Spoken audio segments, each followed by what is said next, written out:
오늘은 마태복음 7장 13절부터 23절까지의 말씀을 함께 나누어 보도록 하겠습니다.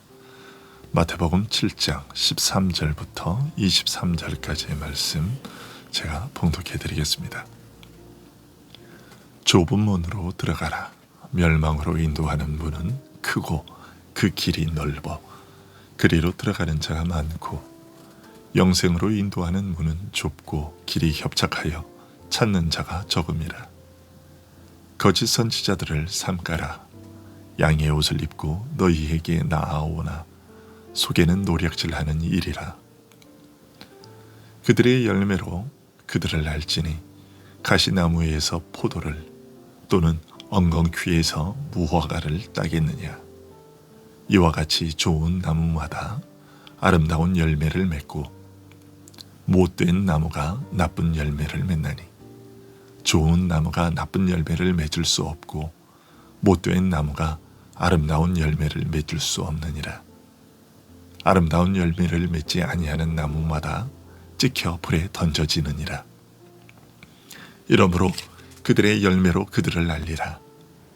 나더러 주여 주여 하는 자마다 다 천국에 들어갈 것이 아니요 다만 하늘에 계신 내 아버지의 뜻대로 행하는 자라야 들어가리라. 그날에 많은 사람이 나더러 이르되 주여 주여 우리가 주의 이름으로 선지자 노릇하며 주의 이름으로 귀신을 쫓아내며 주의 이름으로 많은 권능을 행하지 아니하였나이까 하리니 그때에 내가 그들에게 밝히 말하되 내가 너희를 도무지 알지 못하니 불법을 행하는 자들아 내게서 떠나가라 하리라. 아멘. 주님은 우리에게 좁은 문으로 들어가라고 하십니다. 이것은 우리들의 일반적인 생각과는 반대되는 말씀이지요. 일반적으로 세상은 문이 크고 그 길이 넓어 많은 사람들이 선택하는 길을 걸으려 하고 그것을 권합니다. 왜냐하면 그것이 안정적이고 덜 힘든 길이라고 생각되기 때문입니다. 그런데 주님은 세상의 일반적인 선택 방식과는 반대로 좁은 문으로 들어가라고 하십니다. 그리고 그 이유에 대해서는 영생으로 인도하는 문은 좁고 길이 협착하여 찾는 자가 적기 때문이라고 하십니다. 영생으로 인도하는 문과 길이 넓고 편하다면 무엇 때문에 굳이 좁고 험한 길을 택하겠습니까? 하지만 영생으로 인도하는 문과 길은 좁고 협착하기 때문에 우리에게는 다른 선택의 여지가 없습니다. 반대로 멸망으로 인도하는 문과 길은 넓고 편해서 수많은 사람들이 들어가지만 그 결국은 멸망이기 때문에 우리로서는 택할 수가 없습니다. 망하지 않고 살려면 좁고 험하더라도 영생으로 인도하는 이 좁은 문과 길을 택할 수밖에 없는 것이죠. 그러면 영생에 이르는 문과 길이 좁고 협착하다는 것은 구체적으로 무슨 뜻일까요? 얼핏 생각하면 믿는 자가 당하는 여러 가지 어려움과 고난과 핍박을 떠올리기 쉽습니다. 물론 그것도 중요한 부분을 차지하고 있기는 합니다.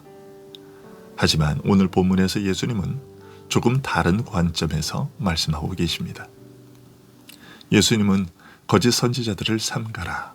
양의 옷을 입고 너희에게 나아오나 속에는 노략질하는 일이라 라고 말씀하십니다. 언뜻 보기에 이 말씀은 영생의 문이 좁고 그 길이 협착한 것과는 별 상관이 없는 것처럼 보입니다. 하지만 조금만 더 생각해 보면 그렇지 않다는 것을 깨닫게 됩니다. 왜냐하면 이 말씀은 많은 거짓 선지자들이 나타나서 이것이 영생으로 들어가는 문이다, 저것이 영생의 길이다 라고 하면서 거짓말을 퍼뜨려 우리를 혼란하게 하며 미혹할 것이라는 뜻이기 때문입니다.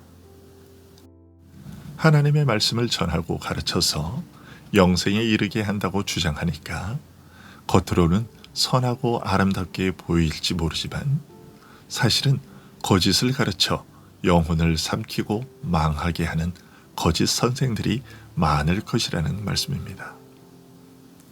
이런 사실은 구약의 이스라엘 역사가 잘 보여주고 있지요.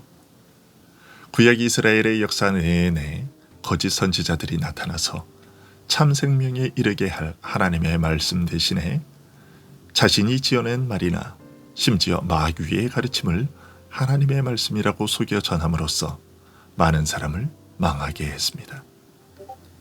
그리고 신약을 보면 이미 초대교회 시대에도 교회 안에 다른 복음을 가르쳐 사람의 영혼을 망하게 하는 이단들이 들어와 있었음을 알 수 있습니다.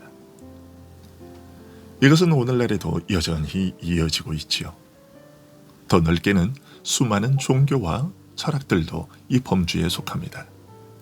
그것들 역시도 사람을 영생과 구원에 이르게 할 것이라고 장담하고 약속하면서 사람들을 미혹하고 있습니다. 별의별 모양과 형태로 영생의 진리를 표방하지만 사실은 영혼을 삼키고 망하게 할 이론과 주장인 것들이 우리를 둘러싸고 있습니다. 이처럼 거짓 이론과 철학과 종교들이 넘쳐나고 있으니 그 가운데서 참된 영생의 길을 찾는다는 것이 얼마나 어렵고 힘든 일이겠습니까? 영생의 문과 길이 여기 있다고 저마다 외쳐대지만 참 영생의 문과 길은 오직 단 하나뿐입니다. 그러니 영생의 문이 얼마나 좁습니까? 그런데 더 심각한 문제는 진짜 영생으로 들어가는 문이 그 앞에 나타나도 그것을 알아보는 것이 쉽지 않다는 것입니다. 유대인들은 수천 년간 하나님께서 그들에게 주신 진리의 말씀을 듣고 배워왔으면서도 진정한 영생의 문이신 그리스도를 오히려 이단이라고 정죄하고 죽였습니다. 그리고 아직도 유대인 중 대다수가 예수 그리스도를 부인하고 있습니다. 그리고 마호메트는 그리스도께서는 실패한 선지자이며 마호메트 자신이 마지막 선지자라고 사람들을 미혹하여 수억이나 되는 사람들이 자신을 따르게 했습니다. 뿐만 아니라 불교나 그 외 다른 잡다한 종교들을 합친 어마어마한 수의 사람들이 멸망의 길을 걷고 있습니다. 이처럼 수많은 거짓 이론과 주장이 사람들을 미혹하고 있는 중에서 영생의 유일한 문과 길이신 그리스도를 발견한다는 것이 과연 쉬운 일이겠습니까? 그래서 예수님께서 영생에 이르는 문이 얼마나 좁으며 그 길은 또 얼마나 협착한지 도무지 이 문을 발견하는 자가 적다고 하신 것입니다.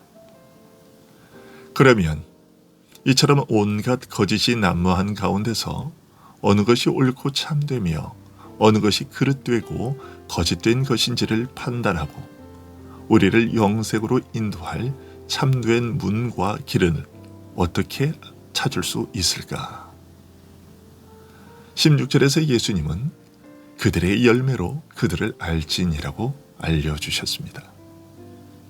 즉 그들이 가르치는 교훈이 맺는 열매를 보고서 그 교훈의 참됨과 거짓됨을 판단하라는 것입니다. 그러면서 예를 들어 좀 더 구체적으로 알려주십니다.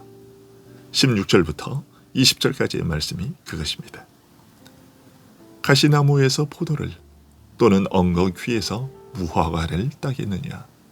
이와 같이 좋은 나무마다 아름다운 열매를 맺고 못된 나무가 나쁜 열매를 맺나니 좋은 나무가 나쁜 열매를 맺을 수 없고 못된 나무가 아름다운 열매를 맺을 수 없느니라.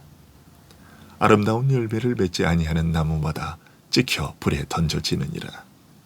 이러므로 그들의 열매로 그들을 알리라. 하지만 열매를 통해 거짓 선지자들의 정체를 파악하려고 할 때 조심해야 할 것이 있다고 하십니다. 21절부터 23절의 말씀이 그것입니다. 정말로 그럴듯한 열매조차도 가짜일 수 있다는 것입니다. 나더러 주여 주여 하는 자마다 다 천국에 들어갈 것이 아니요 다만 하늘에 계신 내 아버지의 뜻대로 행하는 자라야 들어가리라.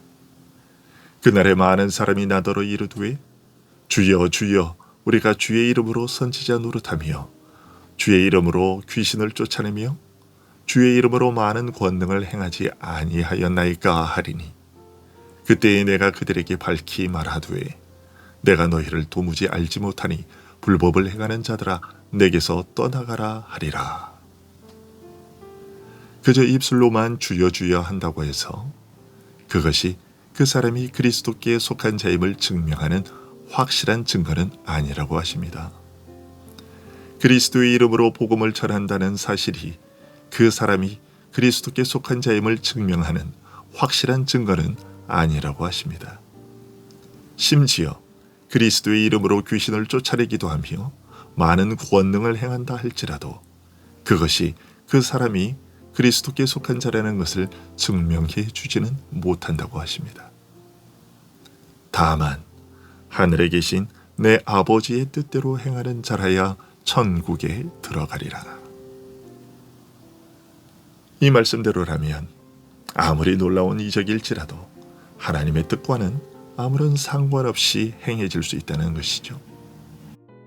그래서 마지막 날에 예수님께서 내가 너희를 도무지 알지 못하니 불법을 행하는 자들아 내게서 떠나가라고 할 것이라고 알려주시는 것입니다. 예수님과 전혀 상관이 없는 자들조차도 예수님을 전혀 알지도 못하는 자들조차도 이런 이적들을 행할 수 있다고 하십니다. 심지어 예수님의 이름으로 말이지요. 이러니 그리스도의 이름으로 전해지는 거짓 복음들을 가려내고 참된 복음을 발견한다는 것이 얼마나 어렵고 힘든 일이겠습니까? 참 영생의 길을 발견하는 것도 쉽지 않고 설령 그 길을 찾았다 하더라도 그 길을 걷는 일은 더더구나 어려운 일인 것입니다. 주님께서 영생으로 인도하는 문과 길이 얼마나 좁고 협착하냐 하고 탄식하신 이유를 짐작할 수 있습니다. 그리고 열매를 통해 그 나무를 안다는 비유의 말씀은 거짓 선지자를 분별하는 방법일 뿐만 아니라 참 신자와 거짓 신자를 판별하는 기준도 됩니다.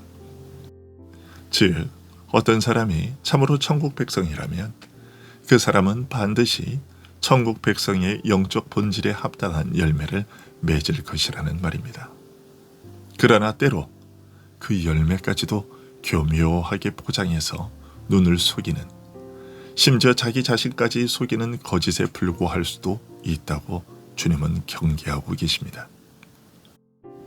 키가 크고 잎이 무성한 나무처럼 모양은 그럴듯하게 보일지라도 결국은 우리에게서 나타나는 열매가 우리의 영적 본질을 드러냅니다. 그리고 때로 나 자신도 속을 정도로 진짜처럼 보이는 그 열매가 가짜일 수도 있습니다. 그런 면에서 오늘 본문의 말씀은 정말 두렵고 떨리는 말씀이 아닐 수 없습니다. 이 말씀 앞에서 우리는 우리 자신을 깊이 살피지 않을 수 없습니다. 나는 과연 이처럼 좁은 영생의 문을 바로 찾은 자인지, 이처럼 협착한 영생의 길을 제대로 걸어가고 있는지 묻지 않을 수 없습니다. 기도하겠습니다.